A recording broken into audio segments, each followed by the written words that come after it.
ஜெபிப்போம். பரிசுத்தமுள்ள நல்ல ஆண்டவரே, இந்த மாலை வேலைக்காக உமக்கு ஸ்தோத்திரம்.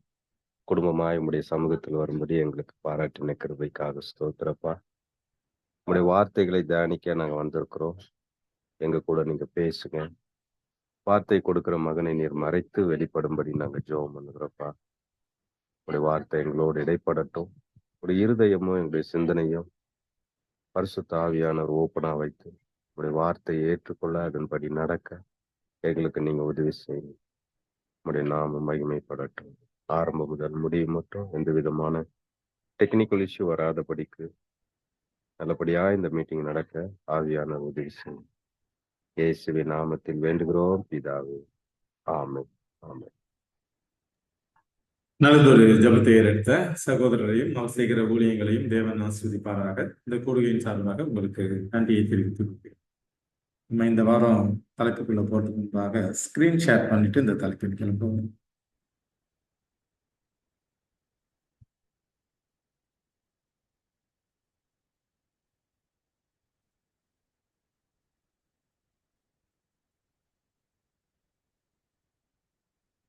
நம்ம இந்த வாரம் பார்க்கிற தலைப்பு விலை உயர்ந்த முத்து அப்படிங்கிற ஒரு தலைப்பின் கீழே நம்ம செய்திகளை பார்க்க இருக்கிறோம். இது எந்த அதிகாரத்தில் வருதுன்னு பார்த்தீங்கன்னா மத்தேயு 13வது அதிகாரத்துல இதை குறித்த வேதாகமம் சொல்கிறது. ஒரு 2 வசனங்கள் தான் இந்த தலைப்பில் இருக்கு. இதை நம்ம வாசிப்போம். வாசிச்சுட்டு இந்த தலைப்பில் மத்தேயு 13வது அதிகாரம் 45 மற்றும் 46 வசனங்களை நான் வாசிக்கிறேன்.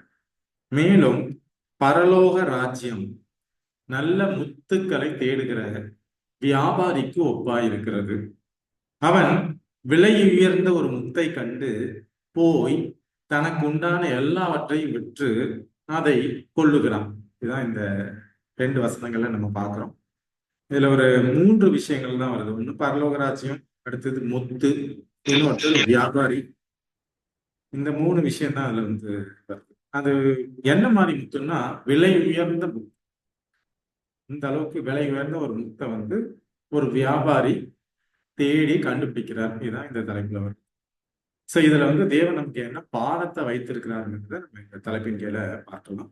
இந்த தலைப்பின்கீழ போறதுக்கு முன்பாக ஒரு சிறிய ஜெபம் செய்துட்டு, வானாதி வானங்களில் வீட்டிருந்து பூமியில் மண்மக்களாகிய எங்களை நிமிடந்தோறும் கண்ணோக்கி பார்க்கும் எங்கள் பரிசுத்தம் உள்ள பரம தந்தையே, இந்த நல்ல மாலை வேலைக்காக உண்மை துதித்து உண்மை ஆராதித்து உங்களுக்கு நன்றி செலுத்துகிறோம்.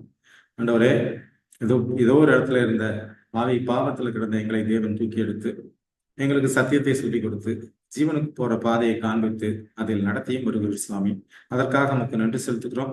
ஆண்டவரே, அதில் நாங்கள் நடக்கும் பொழுதெல்லாம் தினந்தோறும் தடுமாறி கீழே விழுகிறோம் சாமி. இப்படி விழும்போதும் தேவன் மீண்டுமாக எங்கள் மேல் இறக்கம் வைத்து எங்களை மீண்டுமாக தூக்கி எடுத்து இவரை மீண்டுமாக அதில் நடத்தி வருகிறோம் சாமி. இந்த இறக்கத்திற்கும் திருவைக்கும் நாங்கள் நமக்கு நன்றி செலுத்துகிறோம். இவரை முக்கியமே நடுவில் இருக்கிற எங்களுடைய பாவங்களையும் குற்றங்களையும் மீறல்களையும் எங்களுடைய ஐம்புலன்களாலும் எங்களுடைய பார்வை, எங்களுடைய பேச்சு, கோபம், எரிச்சல், போட்டி, பொறாமை, மேட்டிமை போன்ற எல்லா குணங்களாலும் நாங்கள் செய்த தவறுகளை மன்னித்து மறந்து ஆண்டவரே, நாங்கள் செய்கிற இந்த சிறிய ஜெபத்தை கேட்கும்படியாக என்பதற்காக கெஞ்சுகிறோம் சாமி. ஆண்டவரே, உமது சத்திய வசனங்களை நாங்கள் கற்றுக்கொள்ள வந்திருக்கிறோம். ஆவியானவர் தாமே இந்த கூடுகையை தலைமை என்று பேசுகிற அடிமையை மறைத்து தேவன் வெளிப்படும்படியாக எங்கள் ஒவ்வொருவருக்கும் ஆவியானவரை கொடுத்து இந்த வசனத்துல என்ன சொல்லப்பட்டிருக்குன்னு நாங்கள் புரிஞ்சுக்கவும் இதை எங்கள் வாழ்வில் நாங்கள் கடைபிடிக்கவும் தேவன் கிருபை பாராட்டும்படியாக இடத்தில் கெஞ்சுகிறோம் சாமி. அதோடு கூட டெக்னிக்கல் இஷ்யூஸ் எதுவும் வராதபடி பாதுகாத்து வழிநடத்துங்க. இது இந்த நாள்லையும் ஆண்டவரே பிறந்த நாளை கொண்டாடுகிற ஷியாமை முது கரத்துல நாங்கள் அர்ப்பணிக்கிறோம். இந்த கூடுகைக்காக அவர் எந்த அளவுக்கு மெனக்கடுறாரு, எந்த அளவுக்கு எல்லாருக்கும் ஃபோன் பண்ணி சொல்றாரு, இதை நடத்தி கொடுக்குறாருன்றது தேவன் அறிவில். ஆண்டவரே, அவருக்கே உரிய ஆசீர்வாதங்களால் தேவன் அவரை நிரப்பும்படியாக அவருடைய குடும்பத்தை நிரப்பும்படியாக நடத்தும் சாமி.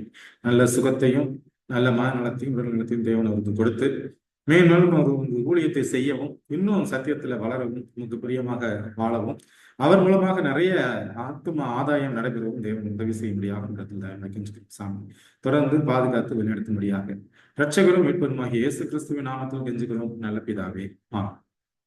சோ இதுல இருக்கிற தேவன் என்னென்ன கருத்துக்களை சொல்லியிருக்கிறார் பார்ப்போம். முதல்ல இந்த ஓமையில வர்ற விலை உயர்ந்த முத்து யார்? ஏன் அவரை ஏன் விலை உயர்ந்த முத்துன்னு சொல்றாங்க அப்படின்னா, இந்த ஓமையில வர்ற முத்து யார்? இயேசு கிறிஸ்து தான். இயேசு கிறிஸ்துவ தான் இந்த உவமையில வந்து தேவன் வேதாகமத்துல முத்து அப்படின்னு வந்து சொல்றாங்க. இப்ப முத்துல பாத்தீங்கன்னா எந்த ஒரு அழுக்கோ இல்ல கரை திரை எதுவுமே இருக்கு. அந்த அளவுக்கு எப்படி இருக்குன்னா அது பளிச்சுன்னு இருக்கும். விலை உயர்ந்த முத்து. சாதாரணமா நம்ம வாங்குற முத்து எல்லாமே ஆர்டிபிஷியலா இருக்கிற முத்து. நம்ம வாங்கி நம்ம கழுத்துல போடுறது இல்ல கடைகள்ல வாங்குறது. ஆனா உண்மையான அந்த ஒரிஜினல் முத்து பாத்தீங்கன்னா ம், அந்த அளவுக்கு பெருசாவும் இருக்கும். அந்த அளவுக்கு கரை திரை எதுவும் இல்லாம இருக்கிறது தான் முத்து. ஏன் இதை வந்து இயேசு கிறிஸ்து வந்து முத்தோட கம்பேர் பண்றாங்கன்னா அது எப்படி விலை உயர்ந்ததோ அதுக்கு விலை மதிப்பே கிடையாது அப்படின்னு சொல்லுவாங்க. அந்த அளவுக்கு கிறிஸ்துவும் அந்த மாதிரி தான். அவர்கிட்ட என்ன இல்லை, பாவம் இல்லை, கரை திரை எதுவுமே கிடையாத அவரை தான் வந்து வேதாகமம் முத்துக்கு என்ன பண்ணுதுன்னா ஒப்பிடுகிறதுங்கிறத நம்ம முதலாவது பார்க்கலாம். எப்படிப்பட்டவர் இயேசு கிறிஸ்து? கொலோசையர் 2:3 அவரை பத்தி எப்படி சொல்லுதுன்னா, அவருக்குள் ஞானம், அறிவு என்பவைகளாகிய பொக்கிஷங்கள் எல்லாம் அடங்கி இருக்கிறது. அப்போ இந்த ஏன் அவரோட முத்து விலை உயர்ந்ததுன்னு சொல்றோம்னா அவர்கிட்ட என்ன இருக்குன்னா ஞானம் இருக்கு, அறிவு இருக்கு. நம்ம ஏற்கனவே பார்த்திருக்கோம். யோபு 28:28 ஞானம் அப்படிங்கிறத குறித்து நிறைய விஷயங்கள் வரும். ஞானங்கிறது இந்த உலகத்திலே கிடையாது. ஆஹ் அதுக்கு வந்து ஈடானது எதுவுமே இல்லை அப்படிதான் வந்து நம்ம வேதாந்தம் சொல்றது. அதுக்கு வந்து பொண்ணும் சரி வைரம் இல்லை எதுவுமே அதுக்கு ஈடானது இல்லை. அந்த ஞானம் எங்கதான் இருக்குன்னா அது உலகத்திலேயே இல்லை. ஜீவனுள்ள தேசத்துல அது இல்லை அப்படின்னு நம்ம வாசிக்கிறோம். அப்ப இங்க ஞானம் யார்கிட்ட தான் இருக்குன்னா அது தேவன் தான் இருக்கு அப்படிங்கிறத பார்க்கணும். ஆனா இந்த உலகத்துல பாத்தீங்கன்னா நிறைய பேரை ஞானி அப்படின்னு வந்து சொல்லுவாங்க. ஆனா ஞானம்ங்கிறது இந்த உலகத்துல யார்கிட்டையுமே கிடையாது. ஞானம் யார்கிட்ட தான் இருக்குன்னா அது தேவன்கிட்ட தான் இருக்கு. இப்ப அறிவுங்கிறது என்னன்னா நம்ம கல்வி கற்றுக்கிறது மூலமா அந்த உலக காரியங்கள் வந்து புரிஞ்சுக்கிறது தான் அறிவு. அப்போ ஞானம் யார்கிட்ட தான் இருக்குன்னா தேவன்கிட்ட தான் இருக்கு. அதனாலதான் அவர் எப்படி வேதாகம்னு சொல்லுதுன்னா விலை உயர்ந்த முத்து அப்படின்னு வந்து சொல்லுது. பொக்கிஷங்கள்லாம் யார்கிட்ட இருக்கு? அவர்கிட்ட இருக்கு. இன்னொரு வசனம் கூட வாசிக்கலாம். 1 கொரிந்தியர் 1:31 அவரே தேவனால் நமக்கு ஞானமும் நீதியும் பரிசுத்தமும் மீட்புமானார். இப்போ இந்த வசனமும் என்ன சொல்லுதுன்னா அவர் நமக்கு ஞானம், நமக்கு அவர் நீதி, அவரால் தான் எனக்கு பரிசுத்தத்தை கொடுக்க முடியும். ஏன்ட்ட பரிசுத்தங்கிறதே கிடையாது. நான் ஒரு நாள் நல்லா இருக்கேன், அடுத்த நாள் என்ன பண்றேன், திரும்பவும் பாவத்துல இருக்கிறேன். அப்ப பரிசுத்தம் யார்கிட்ட தான் இருக்குன்னா தேவன்கிட்ட தான் இருக்கு. அவரால் தான் நம்மளை மீட்க முடியும். இப்போ இது எல்லாத்துக்கும் யாரு சொந்தக்காரர் அப்படின்னா அது வந்து இயேசு கிறிஸ்துவை குறிக்கிற விஷயங்கள் தான் இதுல பார்க்கலாம். இப்போ முதலாவது நம்ம கருத்தா பாக்குறது முத்துனா யார்? முத்துனா அது கிறிஸ்து. ஏன் ஒரு முத்து? அவருடைய எந்த கரை திரையும் இல்லை. அதுக்கு விலை வந்து இந்த உலகத்துல கிடையாது.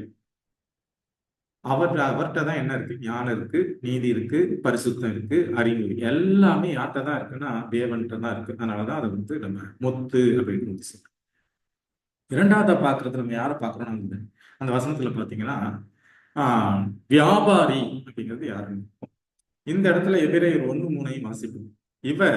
இவருங்கிறது கிறிஸ்து அவருடைய மகிமையின் பிரகாசம்.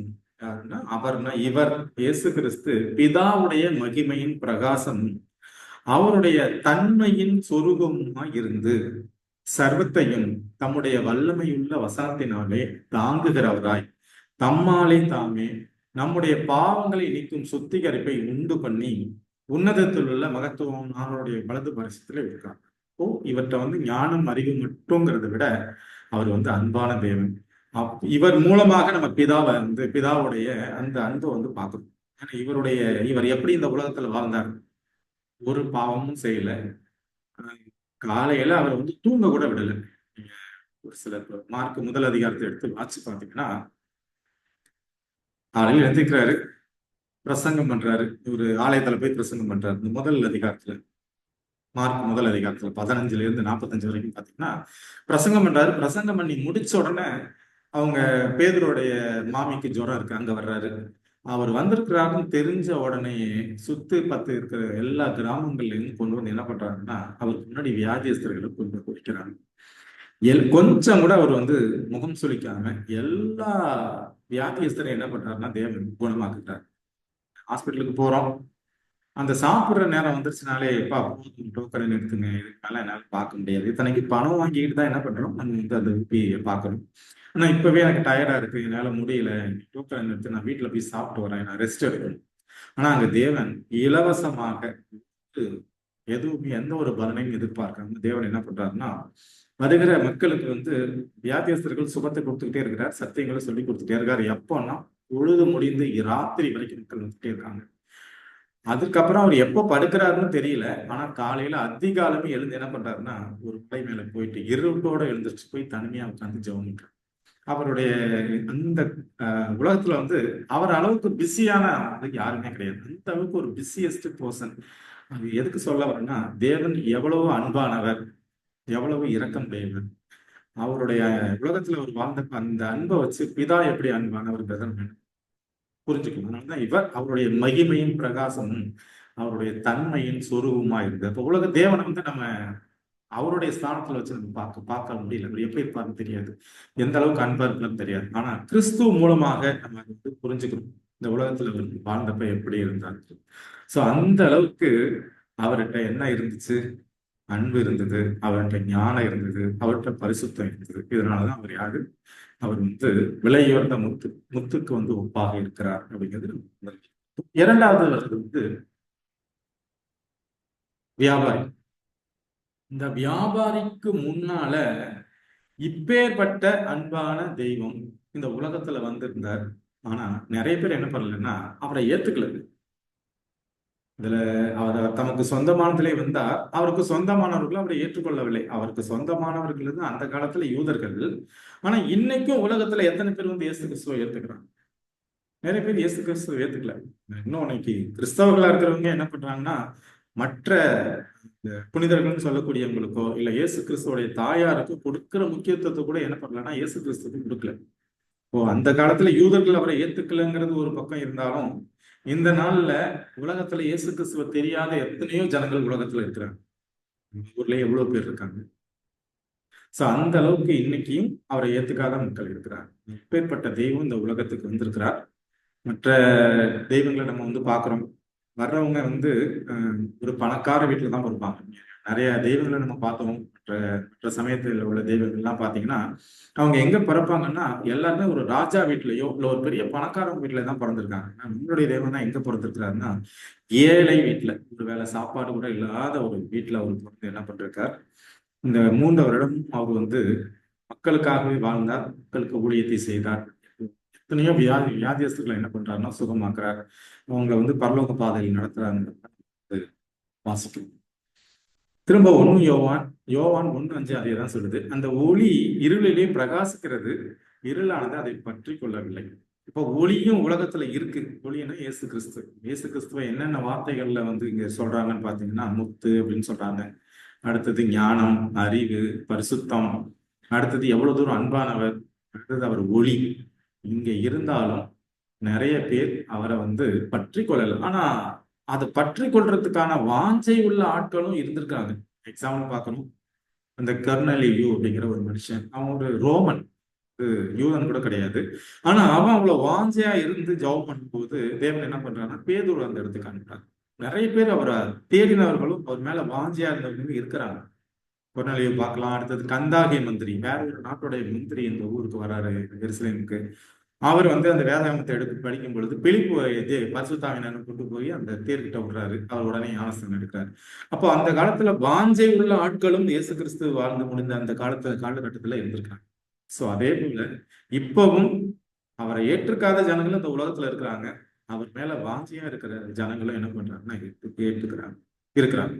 அப்ப நாமளும் என்ன பண்றோம்னா அந்த வாஞ்சையோட இருக்கணும். அதே சமயத்துல இந்த ஒளியை பத்தி, இந்த விலையுயர்ந்த முத்தை பத்தி, இந்த ஞானத்தை பத்தி நம்ம என்ன பண்ணணும்? மற்றவர்கள்ட்ட சொல்லணுங்கிறத நம்ம இதுல இருந்து கத்துக்கிட்டு. ஸோ நான் தெரிஞ்சுக்கிட்ட விஷயத்த நான் மற்றவர்களோட சொல்லணும் அப்படிங்கிறத புரிஞ்சுக்கணும். ஏன்னா எல்லா இடத்துலயும் இந்த வாஞ்சை உள்ள ஜனங்கள் இப்பவும் இருக்கிறாங்க. ஆனா அந்த வாஞ்சை உள்ள ஜனங்கள், ஏற்றுக்கிற ஜனங்களும் இருக்காங்க, ஏற்றுக்காம இருக்கிறவங்க இருக்கிறாங்க, சத்தியம் கிடைக்காதவங்க இருக்கிறாங்க. நாம ஜெபம் பண்ணி நமக்கான ஆத்துமாக்களை கண்டுபிடிச்சு அவங்கள்ட்ட போய் என்ன பண்ணணும்? இந்த விலையுயர்ந்த முத்தை பத்தி நம்ம சொல்லணும். நம்ம முதலாவது விஷயம். இரண்டாவது யாரு? இந்த வியாபாரி யாரு அப்படின்னா, இந்த வியாபாரிங்கிறது நாம தான். இதுல 2 வியாபாரி வர்றாங்க. முதலாவது வியாபாரி யாருன்னா நாம தான் இந்த வியாபாரி. இப்ப நாம தான் அந்த விலையுயர்ந்த முத்தை தேடுறவர்களுக்கு இருக்கணும். கரெக்டா கண்டுபிடிச்சு, உலகத்துல எத்தனையோ தேவர்கள் இருக்காங்க, எத்தனையோ கடவுள்களை பத்தி பேசுறாங்க. ஆனா இது உண்மையான விலையுயர்ந்த முத்து யாரு அப்படிங்கிறத உலகத்துல உள்ள மக்கள் தான் தேடி கண்டுபிடிச்சு அந்த விலையுயர்ந்த முத்தை வந்து வாங்கணும். அப்போ அது யாருக்கு தான் அந்த விலையுயர்ந்த முத்து பரிசு பொருள்னா, யாரு தேடி கண்டுபிடிக்கிறாங்களோ. எப்படி கண்டுபிடிக்கணும்? இந்த உலக ஆசை, பொருளாசையா இருக்கட்டும், இல்ல படிப்பாகட்டும், இல்லை உலகத்துல இருக்கிற எந்த விஷயத்துமாகட்டும், ஏன்னா என்ன விலைய வேணா கொடுத்து அந்த முத்தை நான் வந்து கண்டுபிடிக்கணும். ஏன்னா உலகத்துல நான் சம்பாதிக்கிற எல்லா விஷயங்களும் ஏதோ ஒரு நாள் அழிய போற விஷயங்கள் தான். அது பணமாகட்டும், அது படிப்பாகட்டும், இல்லை உலகத்துல இருக்கிற பதவியாகட்டும், பேரு புகழ், நீங்க எதை வேணா எடுத்துக்கோங்க, எல்லாமே அழியக்கூடியது.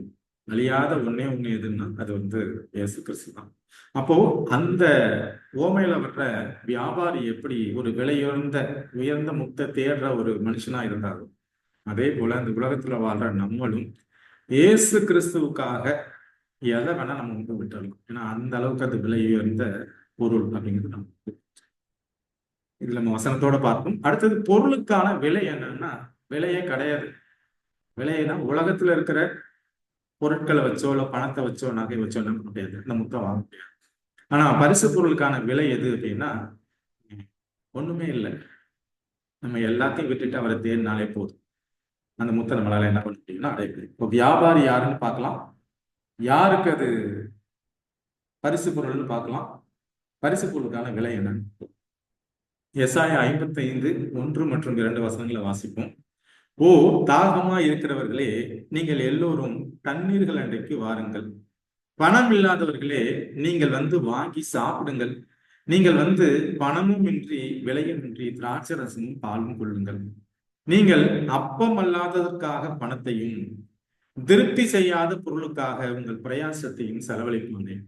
நீங்கள் எனக்கு கவனமாய் செவி கொடுத்து நலமானதை சாப்பிடுங்கள். அப்பொழுது உங்கள் ஆத்மா கொழுப்பான பதார்த்தத்தினாலே மகிழ்ச்சியாகும்.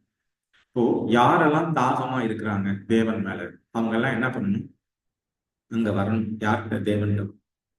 பணம் தேவையில்லை, எதுவுமே தேவையில்லை, விலையும் தேவையில்லை, எதுவுமே தேவையில்லை. அவர்கிட்ட மட்டும் நம்ம போனா போதும், நம்மளால அந்த பரிசை என்ன பண்ண முடியும்?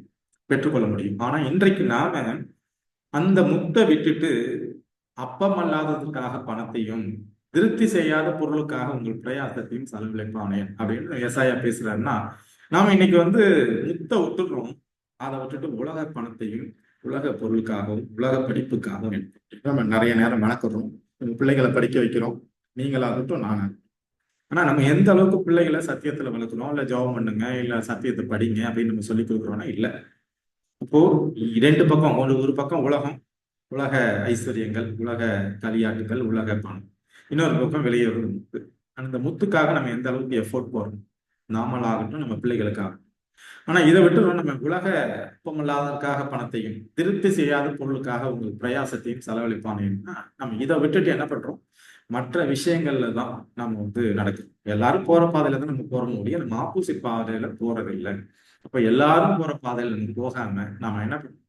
தேவன் காண்பிக்கிற அந்த கரட்டு முரட்டான அந்த பாதையில நம்ம நடக்கும் பொழுதுதான் நமக்கு என்ன கிடைக்கும்னா அந்த விலையை வந்து முத்து கிடைக்கும் தான் நம்ம வந்து இந்த வசனங்களுக்கு வந்து புரிஞ்சுக்கலாம். வெளிப்படுத்தல் 3:8 உன் கிரியைகளை அறிந்திருக்கிறேன், உனக்கு கொஞ்ச பலன் இருந்தும் நீ என் நாமத்தை மறுதலியாமல் என் வசனத்தை கை கொண்டபடினாலே இதோ திறந்த வாசலை உனக்கு முன்பாக வைத்திருக்கிறேன், அதை ஒருவனும் பூட்ட மாட்டான். அந்த விலையுயர்ந்த முத்தை நான் தேடுறதுக்கு எனக்கு எப்பவுமே வாசல் திறந்துதான் இருக்கு. அதை தேவன் என்ன பண்றதுல பூட்டுறதே கிடையாது. இப்போ திறந்த வாசலை நமக்கு முன்னால வச்சிருக்கிறாரு. ஆனா எனக்கு என்ன வேணும்? மனசு வேணும். நான் அதை போய் தேடணும். எப்படி தேடணும்? இந்த உலகத்து விஷயங்களை விட்டுட்டு போய் அதை தேடும் பொழுதுதான் எனக்கு என்ன கிடைக்கும்?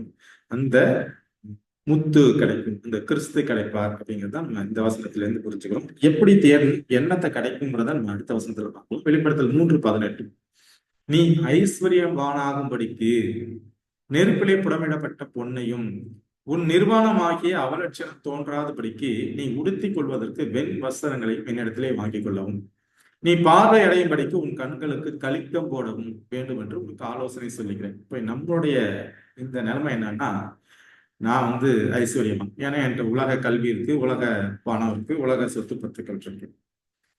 அடுத்தது என்கிட்ட என்ன இல்லை? ட்ரெஸ் இல்லை. என்னுடைய வஸ்திரம் வந்து நீதியின் வஸ்திரம் இல்லை. தேவனுடைய பார்வையில நான் நிர்வாணமா இருக்கேன். இதுதான் ஒரு ஓமையில் கூட பார்த்துருக்கோம் ஏற்கனவே, இந்த நல்ல சமாரியன் கதையில. அந்த கல்வன் என்ன பண்றான், இந்த வழிப்போக்கனுடைய நகையோ பணத்தையோ எடுக்கல, அந்த வஸ்திரத்தை தான் உருவம். வஸ்திரத்தை உருவம்னாலே ஆட்டோமேட்டிக்கா அவன் என்ன பண்றான்னா தேவனை விட்டு போயிடும், பரலோகத்துக்கு போறான். அந்த கல்லன் யாருன்னா சாத்தான். அப்போ தேவன் நம்மளை எப்படி பாக்குறாருன்னா, நீ நிர்வாணமா இருக்கிற, உன்கிட்ட நீதியின் வஸ்திரம் இல்லை அப்படின்னா நீங்க பாவத்துல இருக்கிறீங்க, நாம பாவத்துல இருக்கிறோம் அப்படின்னு. ஆனா நான் எப்படி நினைச்சுக்கிறேன், நான் ஐஸ்வர்யவான்னு நினைச்சுக்கிறேன், என்கிட்ட நல்ல நான் உடை உடுத்திருக்கேன்னு நினைக்கிறேன். என்னுடைய கண்ணுக்கு கண்ணாடி இல்லை, கண்ணாடி இல்லைன்னா என்னால எதையுமே பார்க்க முடியல.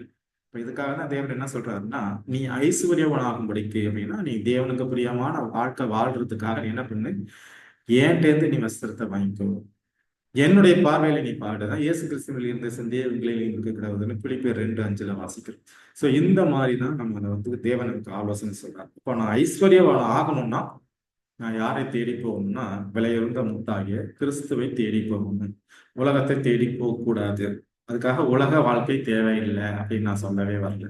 உலகத்துல இருக்கிற பணம் காசு தேவையில்லையா, படிப்பு தேவையில்லையான்னா, நம்முடைய முற்பிதாக்களாகிய ஆபிரகாம், ஈசாக்கெல்லாம் பெரிய பெரிய பணக்காரங்க, அவங்கள்ட்ட எல்லாம் பணம் இருந்தது. ஆனா அவங்க முதலாவது யாரை தேடினாங்க, தேவனை தேடினாங்க. ஈசாக்கு எடுத்துக்கோங்க, யாக்கோபு எடுத்துக்கோங்க, எல்லாருமே பெரிய பெரிய பணக்காரர்கள் தான், அவங்கள்ட்ட இல்லாத சொத்தே கிடையாது.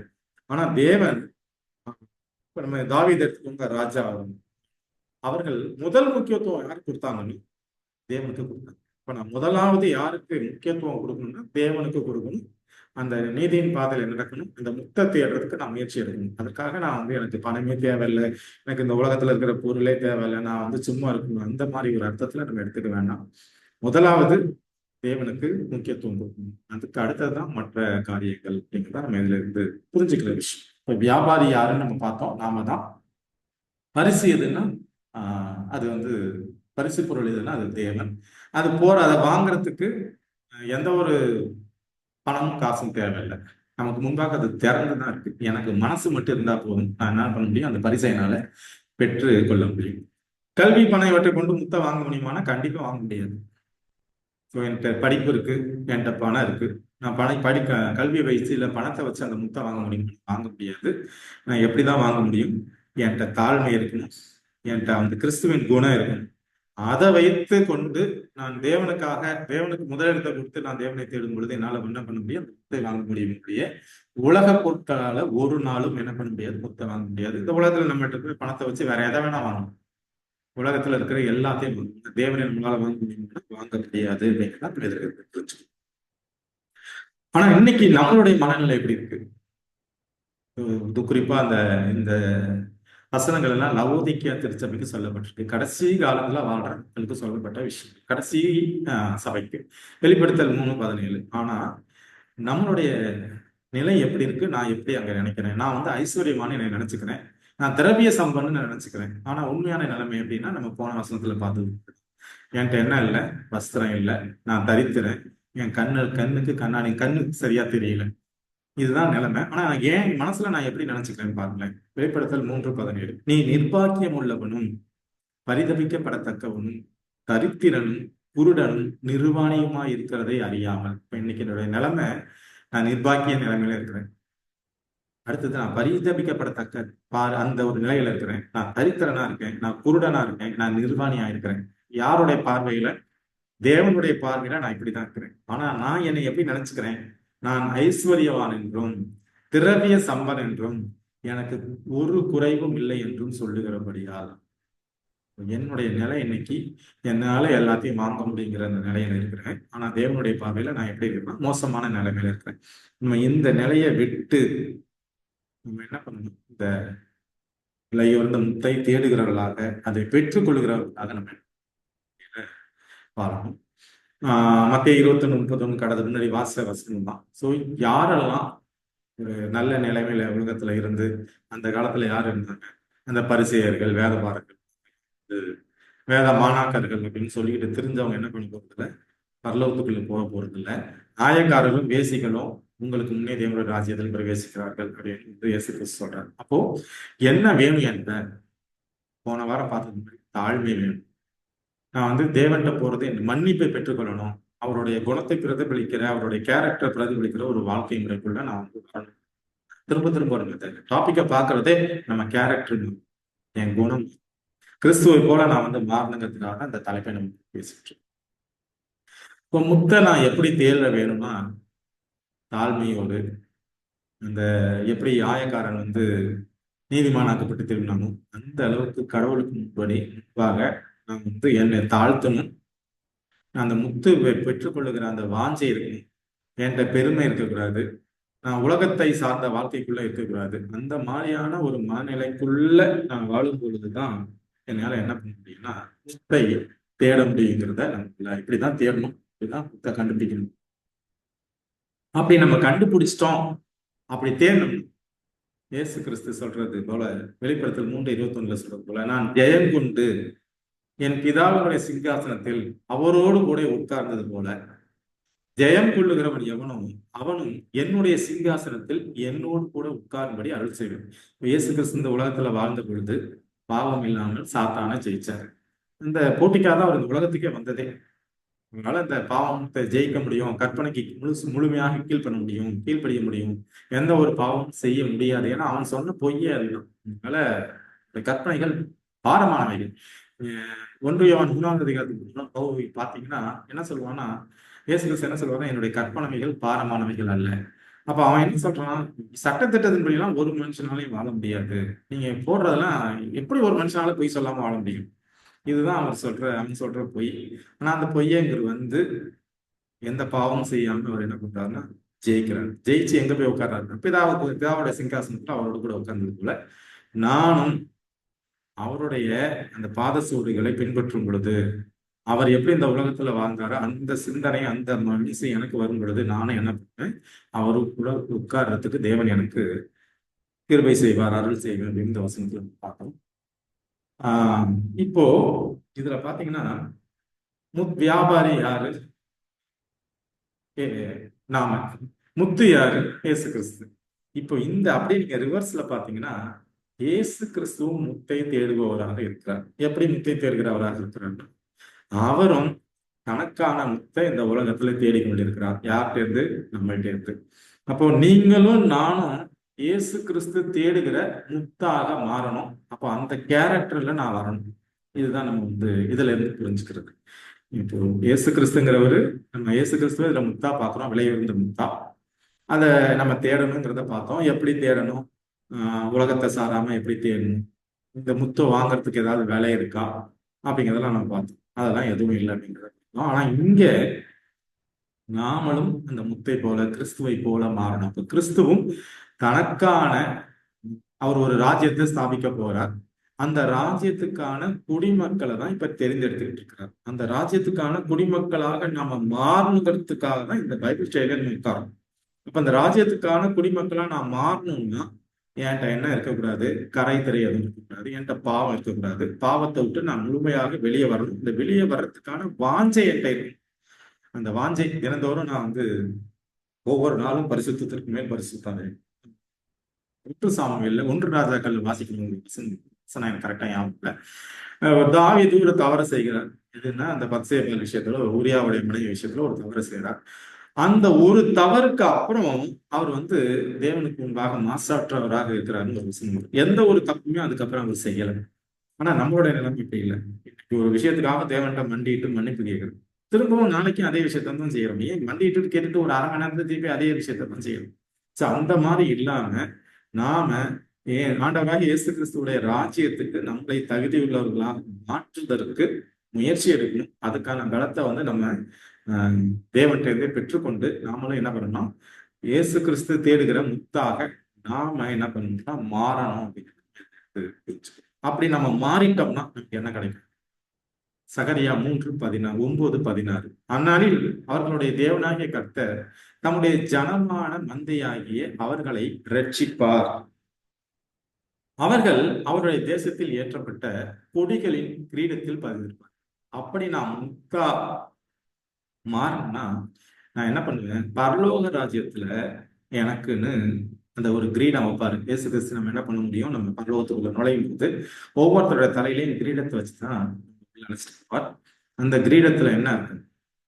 ஸ்டார் இருக்கும், முத்து பதிச்சிருப்பாரு அப்படின்னு சொல்லுவாங்க. ஸோ அந்த மாதிரி நாம அந்த மாதிரி அவருடைய ஜனங்களாக மாறணும்னா நமக்கு என்ன கிடைக்கும்னா, அவருடைய கிரீடத்துல நம்ம வந்து என்ன வந்து இருப்போம், முத்தா இருப்போம் புரிஞ்சுக்கணும். இதுல பார்த்தோம்னா அவர்களை ரட்சிப்பார். இப்ப நிறைய பேர் என்ன சொல்றோம், நான் ரட்சிக்கப்பட்டுட்டேன். இப்ப ரட்சிப்ப நம்மளால சம்பாதிக்க முடியுமானா அந்த பாதையில நம்ம முயற்சி பண்ணலாம். ஆனா ரட்சிப்பை யார் தான் கொடுப்பான்னா, இயேசு கிறிஸ்து தான் கடைசியில நமக்கு கொடுப்பார். இப்ப ரட்சிப்புங்கிறது எப்போ நமக்கு கிடைக்கும் அப்படின்னா, அது பரலோகத்துக்குள்ள போனதுக்கு அப்புறம் நான் முழுமையாக ரட்சிக்கப்பட்டேன். இந்த ரட்சிப்பை வந்து என்னையால சுயமா சந்திக்க, அதாவது சம்பாதிக்க முடியாது. அந்த ரட்சிப்பை கொடுக்க போறது யாருன்னா இயேசு கிறிஸ்து. பட் அந்த பாதையில நான் நடக்கும் பொழுதுதான் என்ன பண்றாருன்னா, அவருக்கு எனக்கு முழுமையான ரட்சிப்பை கொடுக்கிறார். அப்போ அந்த ரட்சிப்பை பெற்றுக்கொள்றதுக்கு நான் என்ன பண்ணணும்னா, அந்த அதுக்காக நான் கடினமா உழைக்கணும். எப்படி உழைக்கணும்? பாவத்தை விட்டு வெளியே வந்து உலக ஆசைகள் இல்லாம அந்த ரட்சிப்பின் பாதையில நடப்பதற்கு நான் தேவனுடைய பலத்தை பிடிச்சிட்டு நான் என்ன பண்ணணும்? பாவம் இல்லாம வாழணும். அவர்கிட்ட இருந்த அந்த குணநலங்கள் நம்மகிட்ட இருக்கும் பொழுது நம்ம என்ன பண்ண முடியும்? நம்மளால அந்த ரட்சிப்பை பெற்றுக்கொள்ள சுதந்திரித்து கொள்ள முடியும். மல்கியா 3:17.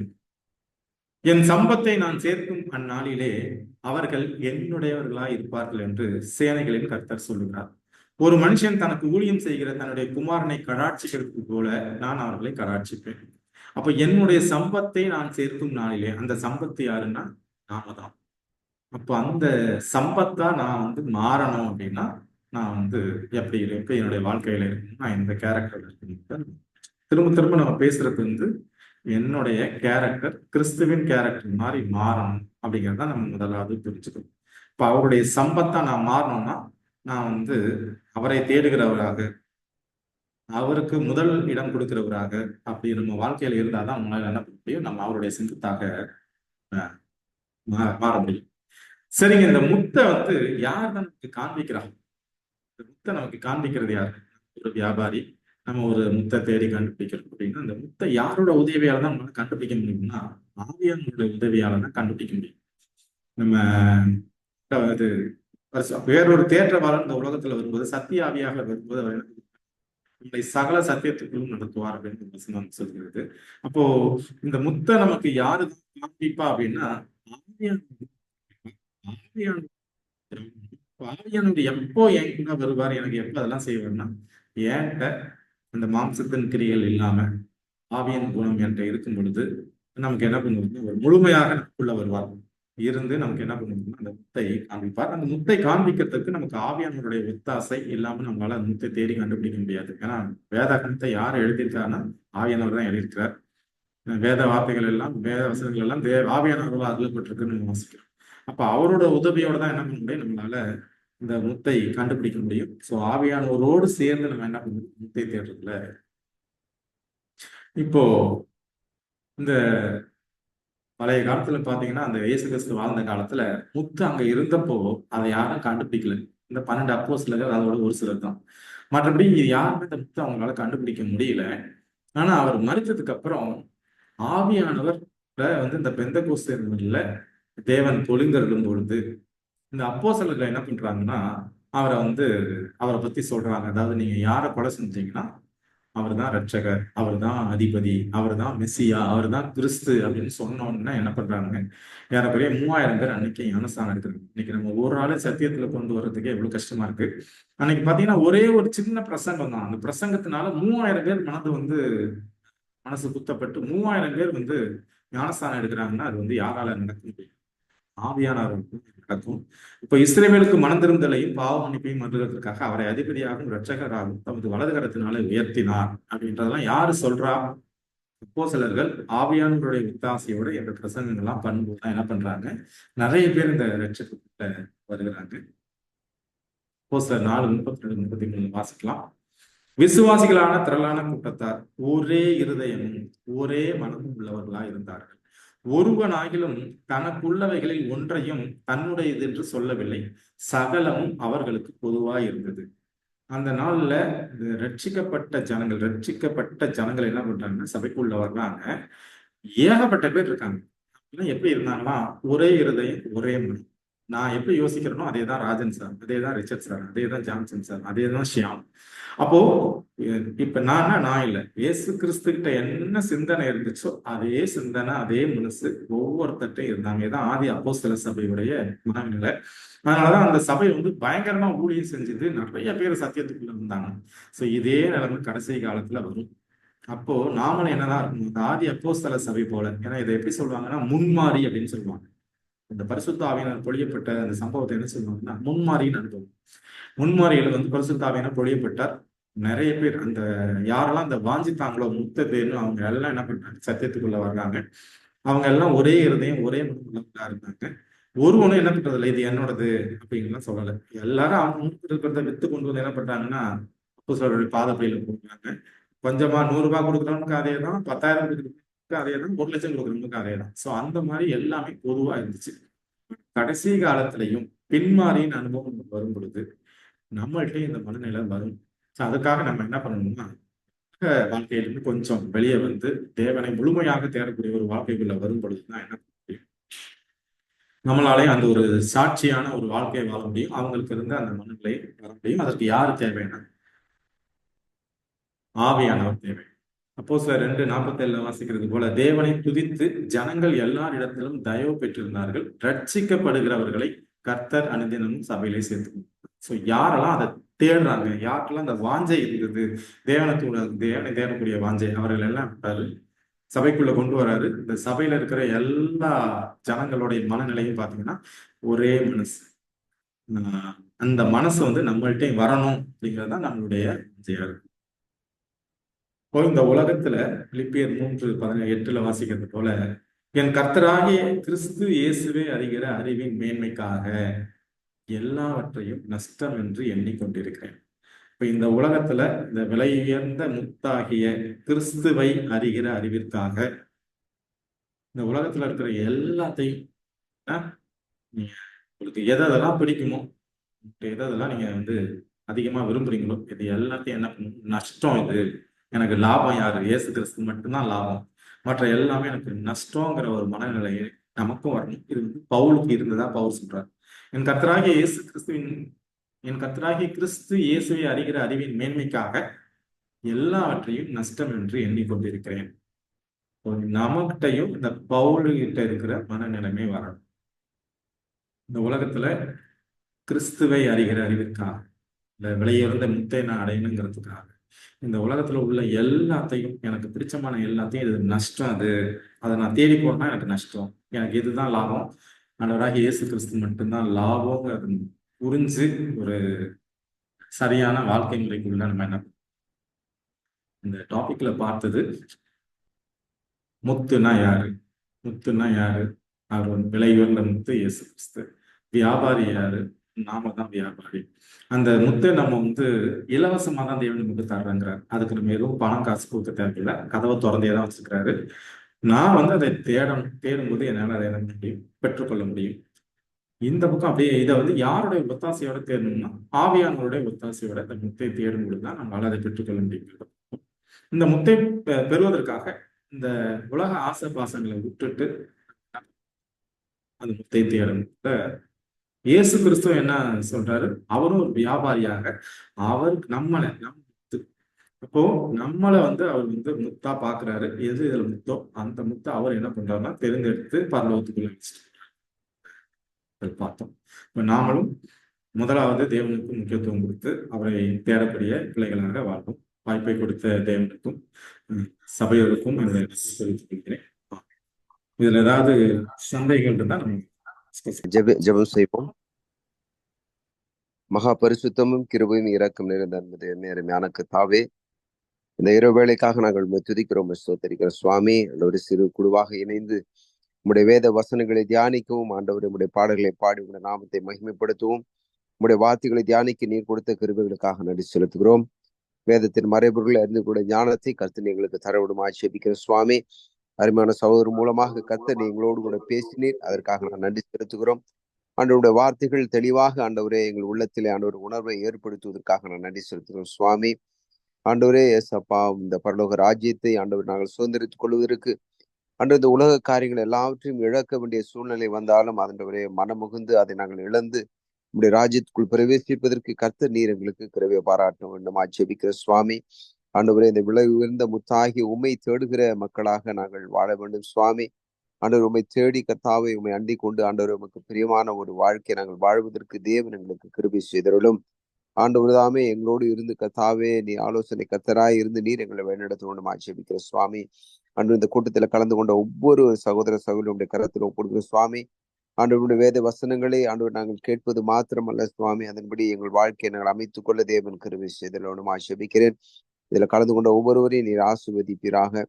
ஆண்டவரே, எங்களுக்கு ஒவ்வொரு வாரம் ஆண்டவரே உடைய வேதத்தை குறித்து கர்த்தாவே எங்களுக்கு எடுத்து சொல்லக்கூடிய அருமையான சகோதரனுடைய கரத்தில் நாங்கள் ஒப்புடுக்கிறோம். கர்த்தர் நீர் அவரை ஆசீர்வதிப்பீராக. அவருடைய ஊழிய காரியங்களை நீர் ஆண்டவரை பொறுப்படுத்திக் கொள்ளும் சுவாமி. ஊழியத்தின் எல்லைகளை கர்த்தர் நீர் விரிவாக்கும்படியாக ஜெபிக்கிறேன். அநேகருக்கு பிரயோஜனம் உள்ள ஒரு பாத்திரமாக நீர் அவரை வணைந்து வருவதற்காக நன்றி செலுத்துகிறேன். ஆண்டவரே, அவருடைய குடும்பத்தாரை உடைய கரத்தில் ஒப்புடுகிற சுவாமி. நீர் அவருடைய மனைவி பிள்ளைகளையும் நீர் ஆசீர்வதிப்பீராக. அவரையும் நீர் ஆசீர்வதிக்க வேண்டுமா ஜெபிக்கிறேன். அவருடைய தொழிலிலும் கர்த்தாவே உடைய கரம் அவரோடு இருக்கட்டும். ஆண்டவரே, ஆண்டவரே அப்பா, உடைய ஊழியத்திலும் ஆண்டவரே உலக காரியங்களிலும் அநேகருக்கு ஆண்டவரே உதவக்கூடியவராக பிரயோஜனம் உள்ள மனிதராக நீர் வைத்திருக்க தொடர்ந்து நீரோட பயன்படுத்த வேண்டுமா ஜெபிக்கிற சுவாமி. கர்த்தாவே, இன்னுமாக ஆண்டவரே இந்த கூட்டத்தில் ஆண்டவரே மீண்டுமாக ஆண்டவரே நாங்கள் அடுத்த வாரத்தில் ஆண்டவர் மீண்டும் இப்படி ஒரு கூடுகையில கலந்து கொள்ளும் வரை உங்களுடைய பிரசன்னம் ஆண்டவரே எங்களை தாங்கி வழிநடத்த வேண்டும். உங்களுடைய அன்பிலே நாங்கள் ஒருவருக்கொருவர் ஆண்டவரை நிலைத்திருக்க தேவன் கிருபை செய்யணும். ஆட்சேபிக்க சுவாமி. ஆண்டவர், இந்த நேரத்திலும் உடைய கரமங்களோடு இருக்கட்டும். இந்த வாரம் முழுவதும் உடைய கரமங்களோடு எங்களை பாதுகாத்து வழிநடத்தணும். ஆட்சேபிக்கிற சுவாமி. உடைய வல்லமையான கருத்தை எங்களை தாழ்த்தி நாங்கள் ஒப்பு கொடுக்கிறோம். இயேசு நாமத்தில் ஜெபிக்கும் ஜீவன் நல்ல பிதாவே, ஆமென்.